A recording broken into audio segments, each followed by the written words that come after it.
where the firefighters are. So to help out in the efforts, you have this along with 11 other support aircraft going to the staging area, picking up supplies such as water, retardant materials, and other things, bringing it to those on the ground.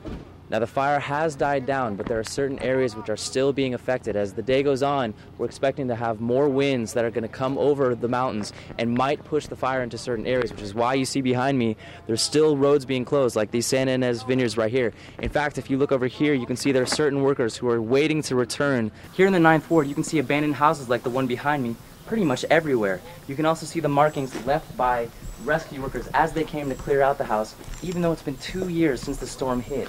On the top, you have the date it was cleared, September 17th. On the left, the name of the group that cleared it out. In this case, a group from California. And on the bottom, you have the amount of bodies that were found. Now, this says 0, but we've seen as many as 8 bodies in one house, and that's just down the street. These people also left a message blaming the government for a lack of funding, which is probably why they had to take off. And if you look inside, you can see that what used to be somebody's home has been completely destroyed. Now you can obviously see the smoke billowing down the mountains behind me, but there's no reason to worry. The smoke is actually coming from the Zaka fire, which is already 80% contained and miles away from any structure. I'm just going to ask you this, why do you want to be a reporter? 'Cause it sounds like you just want to tell stories, but...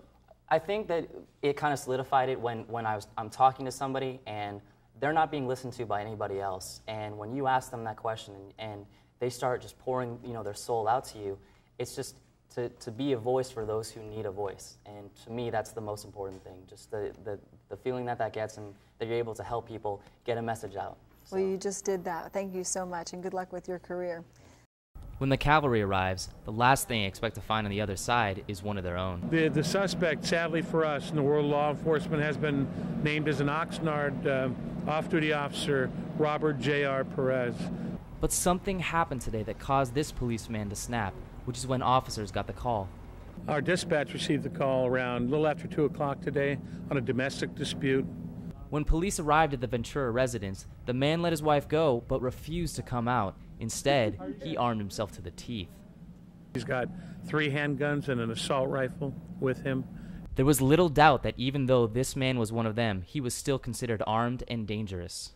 And so you didn't treat it any differently that it was? We don't, anyway. no. Yeah, okay. When a guy has a gun, he has a gun. One neighbor saw 2 patrol officers on each side of the house with their shotguns out. Others looked on anxiously, stunned by the news. What do you think about this happening in your neighborhood? That's creepy. Yeah, it doesn't really happen around here. Like, stuff well, we like don't this. think it's gonna happen around here, but like, it can. I mean, I just hope that calmer heads will rule and they'll be able to negotiate a peaceful settlement. Now, this is as far as police would let us go, but behind me and a couple houses down is the actual house where police and the SWAT team have the man barricaded. As the day began to fade, exhaustion took its toll on the troubled police officer as reality set in. 5 hours after the initial phone call, the SWAT team persuaded the man to give himself up without anyone getting hurt. As the cavalry returned with one of their own in handcuffs, their faces read the same message. Those who are sworn to protect the law are not above it. We're held to a higher standard, and it's just a sad day for law enforcement. Reporting for Key News, this is Kevin Davis, Ventura.